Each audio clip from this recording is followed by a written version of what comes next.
Clint Eastwood finally tells the truth about Jack Palance when he is 95 years old. He was born in San Francisco, California, on May 31, 1930. Full name is Clint Eastwood, Jr. From humble beginnings, he rose to fame and became a sign of unwavering artistry, calm courage, and strong independence. Eastwood's growing years were affected by the effects of the Great Depression. Because his dad was looking for work, his family moved around a lot in California.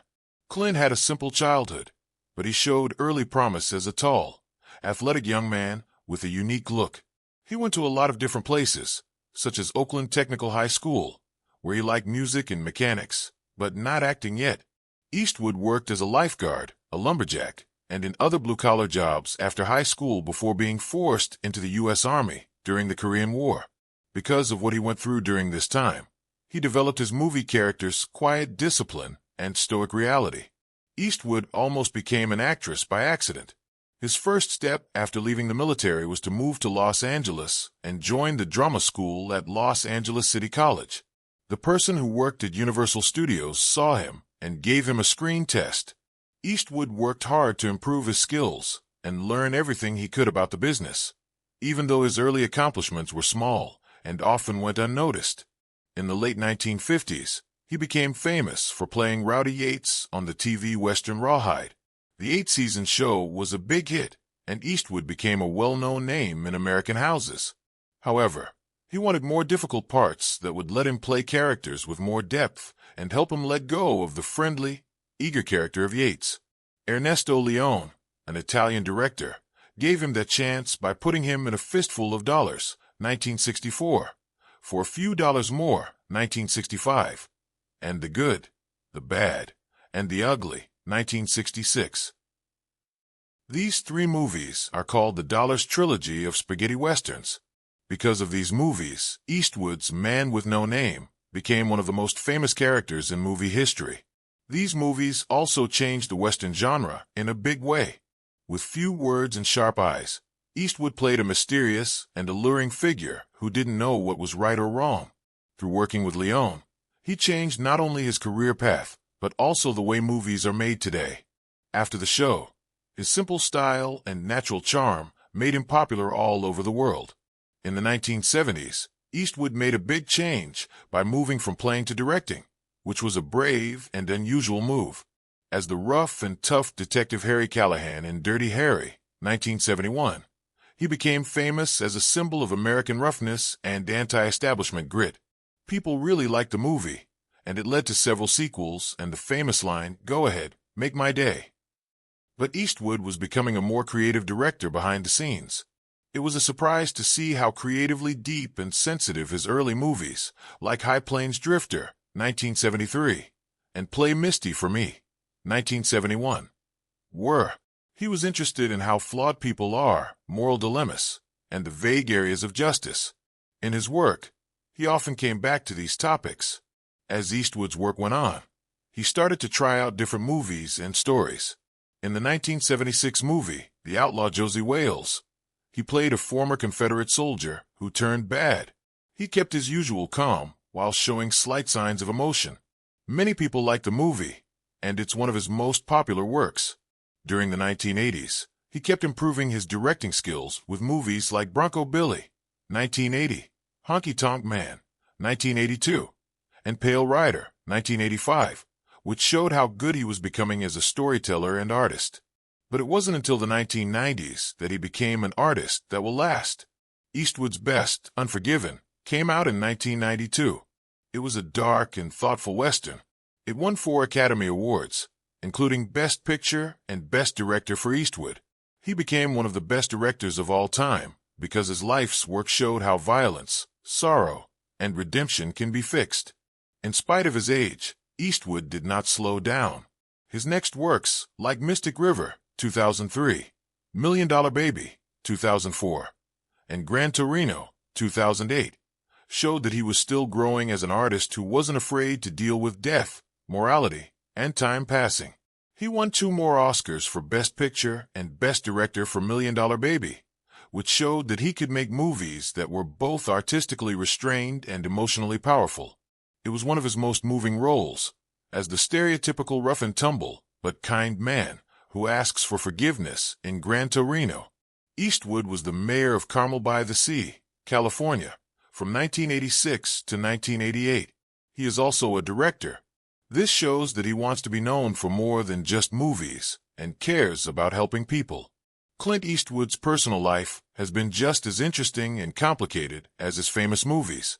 That's clear in both of his marriages, to Maggie Johnson first and then to Dina Ruiz. Over several decades in Hollywood history, each of Eastwood's marriages marks a different stage in his growth as a person and an artist. He was married to Maggie Johnson for the first time. They met when he was just starting out as an actor in the early 1950s. She was a young model and maid. Eastwood wasn't a well-known name when they got married in 1953.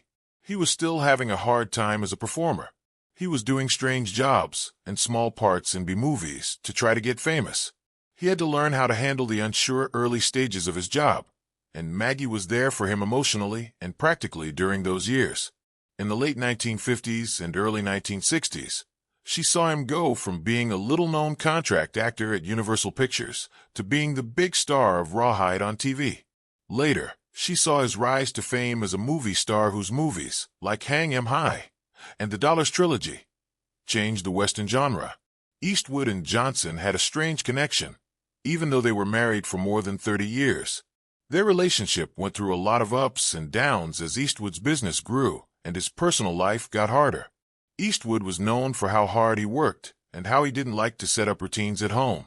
She lived alone more and raised their 2 kids, Kyle and Allison Eastwood, while he spent a lot of time on set making movies or directing them. Over time, the marriage became too strong to fix because Eastwood was said to have been having affairs with other women and was always on the move.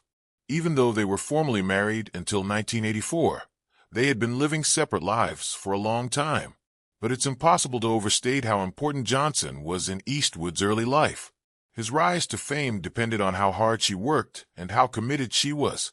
He had a hard time sometimes, but she was there for him. Eastwood grew up and became the artist and man he is today during those years, even though their relationship wasn't perfect.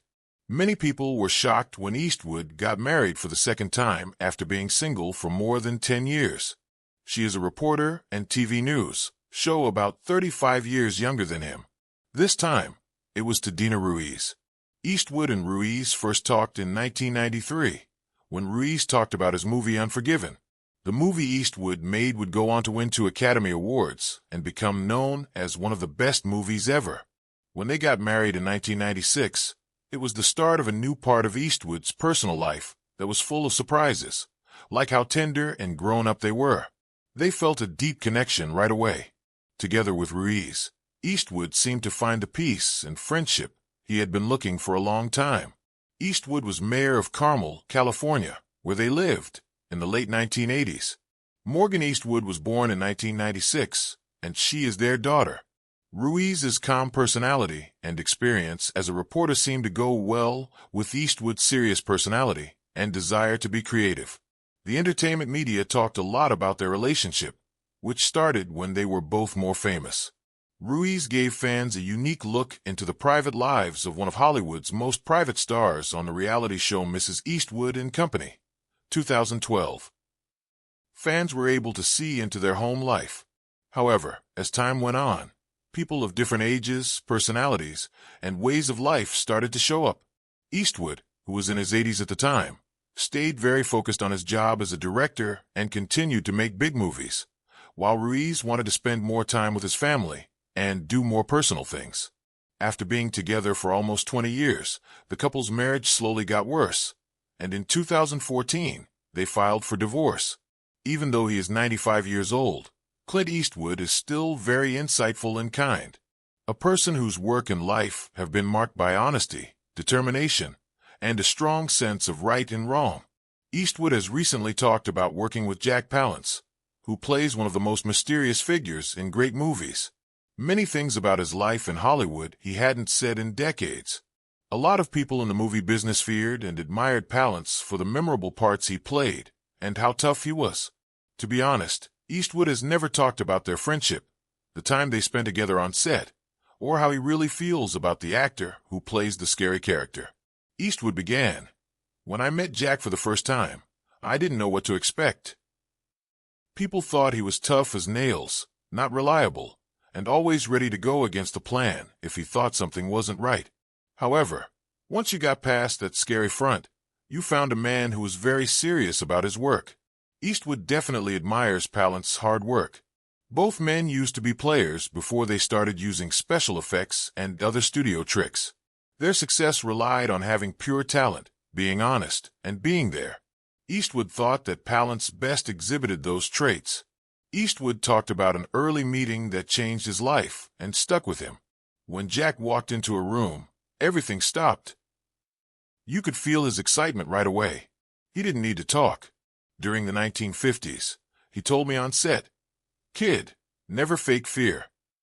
If you want to, you can act out the scene, but if not, don't." I thought about that all my life. Eastwood says that what they said changed the way he acts and directs movies.